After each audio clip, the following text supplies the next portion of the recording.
In 1986, the Netherlands declared the creation of a new 12th province called Flevoland. But this province wasn't carved out of the country's existing land, nor was it taken from its neighbors. The land just appeared. The Netherlands expanded using dikes and polders, bringing life to the old Dutch saying, "While God created the earth, the Dutch created the Netherlands." Actually, what they did is an engineering feat of epic proportions, and now it's counted as one of the 7 wonders of the modern world. At least according to the American Society of Civil Engineers. You could say the Netherlands created new land out of thin air. But to wrap my head around how they pulled it off, I definitely need a cup of coffee.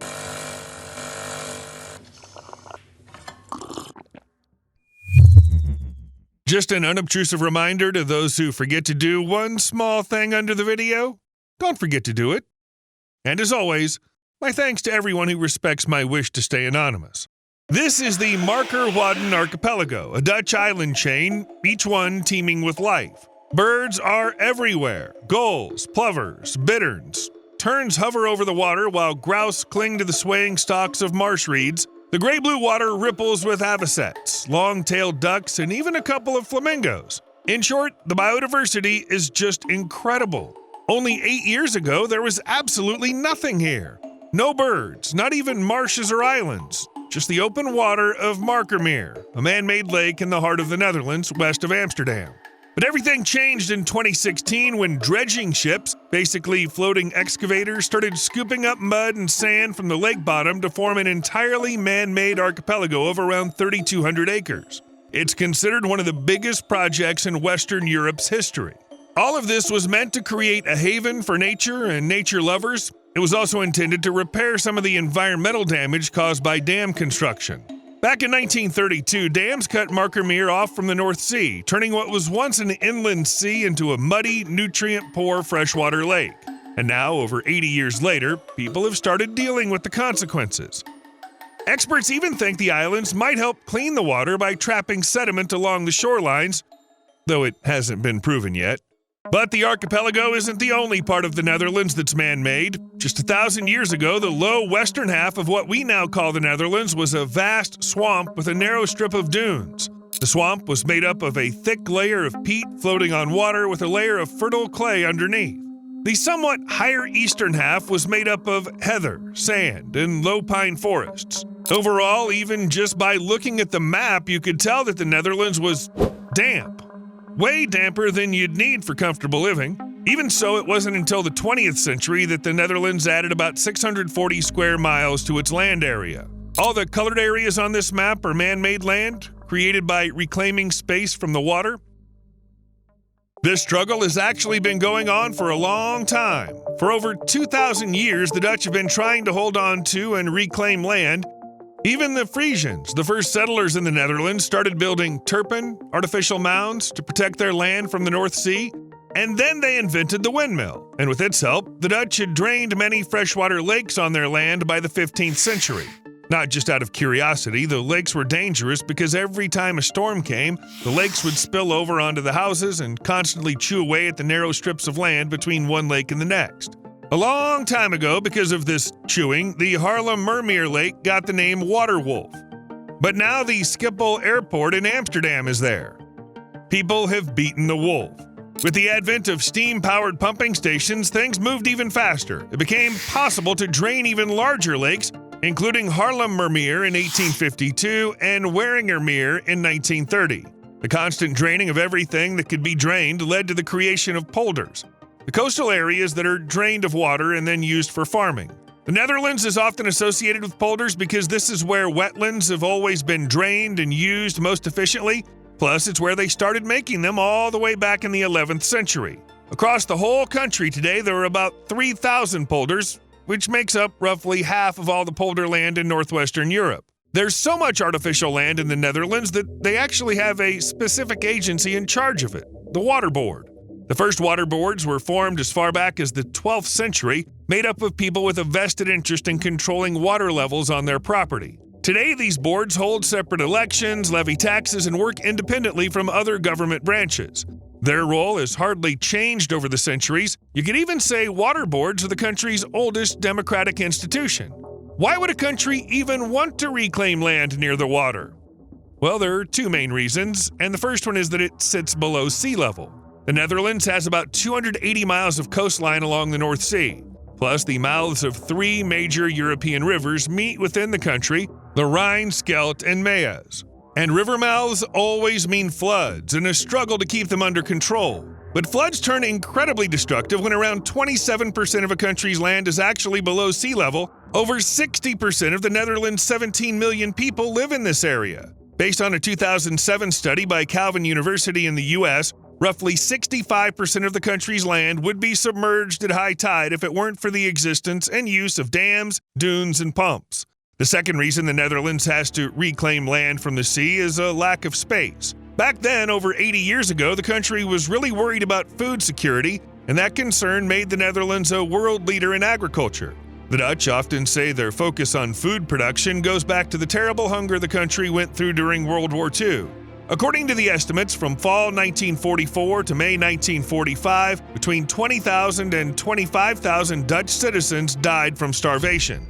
This also affected pregnant women and infants under 1 year old, as malnutrition had a severe impact on their health. But in order to grow food and deal with hunger, they needed land, and that was a problem for the Netherlands. So to get more space for farming, they had to take it from the water. Basically, draining the wetlands became a way to avoid another famine, and the authorities invested a lot of money into it.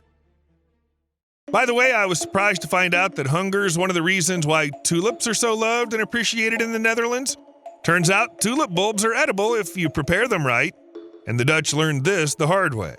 On top of the hunger caused by the war and the years after it, there was also a shortage of workers. So tulip growers weren't able to plant all their tulips in the fall. As a result, a huge stockpile of bulbs, often dried up or even rotting, was left untouched in warehouses. Realizing that tulip bulbs could save many lives, the Dutch Office of Food Supply published a guide on cooking with tulips, and it's not so weird since a tulip bulb actually contains more calories than a potato, although they recommended replacing more than just potatoes with tulips. For example, here's a recipe for tulip bulb soup. There were also pancakes, salads, mashed potatoes, flour, coffee add-ins. Tulips saved thousands of Dutch people, giving them a chance to survive the hungriest times. But let's get back to the polders. You can find yourself on open polderland at just 10 minutes from Amsterdam. There are so many of them here. This area, which used to be the sea, is dotted with quiet towns. Many of the locals are older than the land they live on. It was reclaimed from the sea only in the 1960s. Here you can still see the quirky windmills along the canals, the same ones that were used to drain flooded marshes. Once there was nothing left to drain, they were repurposed for the more common task of grinding grain. Although there are a lot of polders, we're interested in 3 of them that were built as part of the Zuiderzee project. The first one is Wieringermeer. In fact, around the year 1000 AD, this land was dry, but a few storms after 1100 turned it into a floodplain. Then there was a lake here, until in 1927 a lack of farmland led to draining. It was completed on August 21, 1930, but the land had to be desalinized, so it only became usable in 1934. Then they built 4 villages here, and Wieringermeer became an independent municipality. On April 17, 1945, just before the Netherlands were liberated, the local dam was blown up by the retreating German army. More than 49,000 acres of farmland were lost. They simply went underwater. But luckily, the flooding happened gradually, so no one died, and the area was eventually drained again. Today, people in Wieringermeer mostly work in farming, growing potatoes, grain, and sugar beets, as well as gardening and livestock farming. There's also some light industry. So overall, the polder is doing what it was supposed to do. It was meant to be used for agriculture, and now it is. The second polder is Noordoostpolder, a municipality with 50,050 residents covering an area of 177 square miles. In fact, it's one of the largest municipalities in the Netherlands by area, and it's strange to think that this place didn't even have land before. It officially came into existence on September 9, 1942. Still, the first harvest, rye, was already gathered here in 1941. But despite that, people continue to carefully watch the water level and keep it under control. The fight between people and water can be seen in everything here: dams, sluices, pump stations. And that's because most of Noordoostpolder is located below sea level, quite a few feet below, in fact. It's interesting that anyone wanting to move to the fertile Noordoostpolder after it was drained had to meet strict criteria. Not everyone was given a farm, a house, or even a job. but only those capable of succeeding on the new land. Never before had the Dutch government interfered so deeply in the settlement of a region. Candidates were selected based on age, family status, finances, education, and a ton of other criteria. The goal was one thing: to quickly and effectively build a perfect society. And here we are at last, in Flevopolder, the world's largest artificial island. It spans 375 square miles and was created with an extensive system of dams, dikes, land reclamation, and drainage projects completed from 1919 to 1986. Unlike other polders, Flevopolder is classified as an island because it's completely surrounded by bordering lakes. It's the 12th and final province of the Netherlands, created on January 1st, 1986, after joining the southern and eastern Flevopolder. But before all that could happen, they needed to drain the Zuiderzee, a bay that used to be called the Big Inland Sea. It formed due to a series of floods around the year 1200, and over the years it had been the source of storms and natural disasters that caused massive damage and claimed many lives. Already back in the 17th century, plans were drawn up to separate the Zuiderzee from the North Sea, as people hoped this would put an end to these disasters.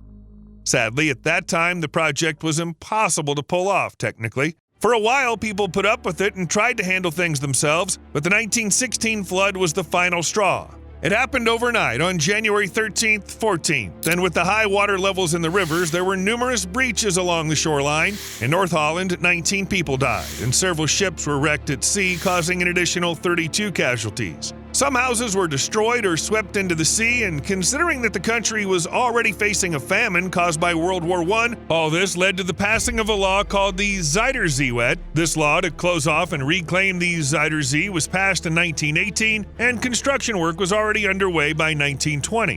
Between 1927 and 1932, a 19-mile dam called the Afsluitdijk was built, turning the Zuiderzee Bay into a freshwater lake. This gave agriculture and local communities a huge supply of fresh water. Then, on February 1st, 1953, another devastating flood hit the Netherlands. The water rose above the existing dikes and came crashing into unsuspecting towns as people slept. More than 1,800 people lost their lives. Over 72,000 had to be evacuated, thousands of livestock drowned, and massive property damage followed. The latest flooding prompted the Dutch to pass a new law that changed the structure and management of dikes in the Netherlands. The administrative system, in turn, created a project known as the North Sea Protection Works, which included building a dam and barriers across the sea. Today, natural sand dunes, man-made dikes, and locks protect against storm surges from the sea. River dikes prevent flooding from the Rhine and Maas rivers, while a complex system of drainage ditches, canals, and pump stations, the same ones that used to be windmills, keep the lowlands dry for living and farming. But what would happen if dams and all other barriers suddenly, broke down? Disappeared?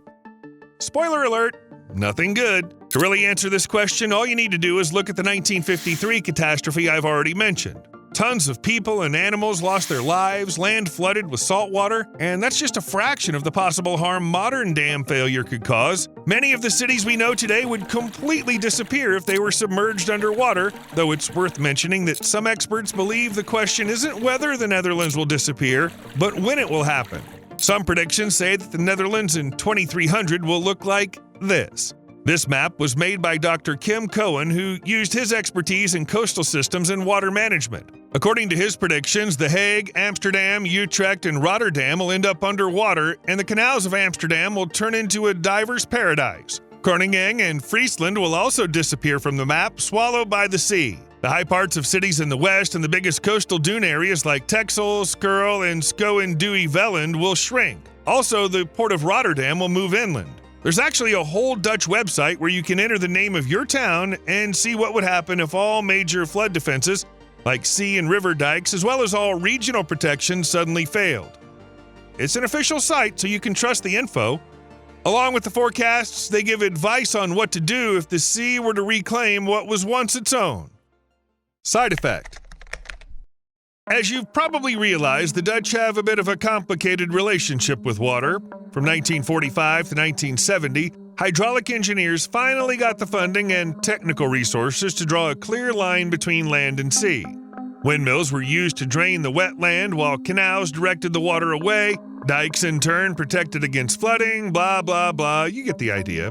But in their quest to wall themselves off from the sea, the Netherlands may have gone a bit too far. The Netherlands, like the rest of Europe, now suffers from regular summer droughts, even though much of the country lies below sea level. Hot summer stretches have cut down the flow of the Rhine, which feeds off alpine snowmelt and provides a big portion of the country's fresh water supply. As a result, instead of keeping the water away, the Dutch are now doing everything they can to hold on to it. But here's the issue: even with all their resources and ambition, it's no easy task. First, the government's playing it safe on setting higher rates for big water users, worried about backlash from the public. Second, water use restrictions might not sit well with farmers. And third, the limited space makes building large reservoirs nearly impossible. So what can we do with all this? Farmers and scientists might know the answer to this question. To keep more water stored up in case of drought, they're reshaping the land. For instance, in the city of Enschede, urban planners create uplands on grassy areas to trap rainwater that would otherwise drain into the sewer. They're also removing concrete tiles and other hard surfaces to reveal more porous ground. Overall, the Netherlands is doing everything it can to save water, and it seems the plan's working. A high-tech nation. When people in the Netherlands started worrying about whether the country could feed its population, they decided they needed to double food production but cut resource use at the same time. The idea worked amazingly well. Despite being about the size of Maryland, the Netherlands not only achieved its goal, but also became the world's second largest agricultural exporter, just behind the US. And all of this despite dealing with frequent droughts and floods. In short, the conditions aren't exactly favorable. Even so, the Dutch have pioneered methods in cultivated meat, vertical farming, seed production, and robotics for milking and harvesting. At the same time, the Netherlands hasn't forgotten about saving water and cutting carbon and methane emissions, but it seems that these innovations haven't slowed down traditional farming and livestock. See for yourself. Every year, the country produces around 4 million cows, 13 million pigs, and 104 million chickens, making it Europe's biggest meat exporter.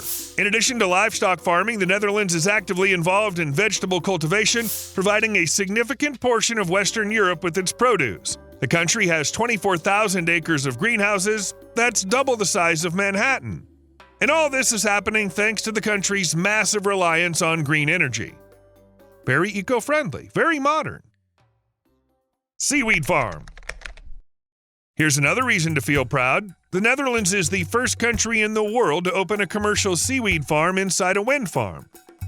The unique agricultural enterprise will be located on land with 139 wind turbines, and all signs point to this project being a huge success. A farm covering 12 acres plans to harvest at least 13,200 pounds of fresh seaweed in its first year. The project was initiated by the Dutch nonprofit organization North Sea Farmers.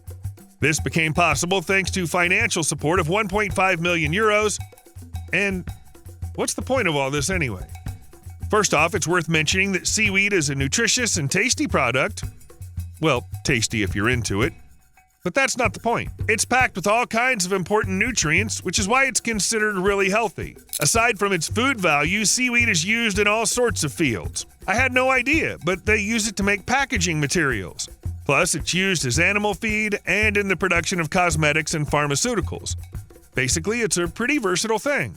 But the most important thing is that growing algae is also an easy way to absorb carbon dioxide and remove it from the atmosphere, which means it helps solve the climate change problem.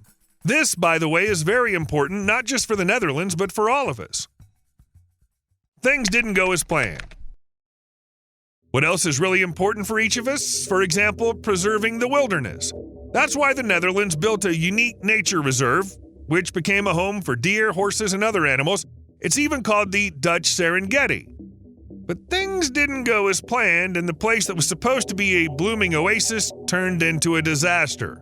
More than half of the population of deer, horses, and other livestock had to be killed due to a lack of food. In the enclosed nature reserve covering 12,350 acres, the number of these species grew to 5,230 individuals after several mild winters. It seemed like everything was fine. But then the cold hit, and the harsh winter caused a sharp decline in numbers to 1,850 individuals.